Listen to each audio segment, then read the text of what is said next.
Ar nori geriau jaustis?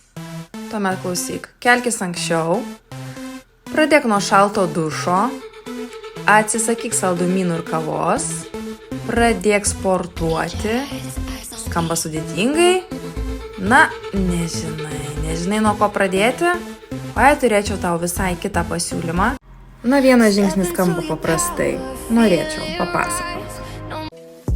Pirmas ir itin paprastas žingsnis, nuo ko rekomenduoju pradėti dieną kupiną sveikatos, geros energijos bei savijautos, tai yra alavijų sultis.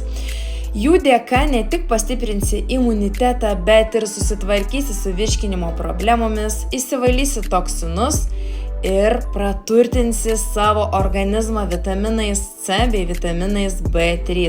Paprasta ar ne? Įsipylei ryte į stiklinę ir išgėrei, taip sveikai pradėjai dieną. Ar norėtum pabandyti savo sveiką dieną būtent nuo šio žingsnio?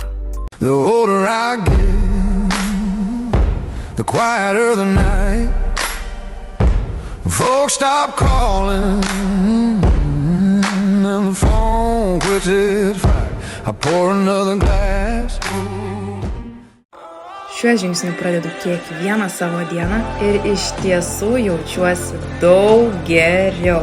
Tad drąsiai rekomenduoju ir tau išbandyti aloe vera gėrimą. Dėl platesnės informacijos ar noro pabandyti, parašyk man asmeniškai ir mes apie tai pasikalbėsime.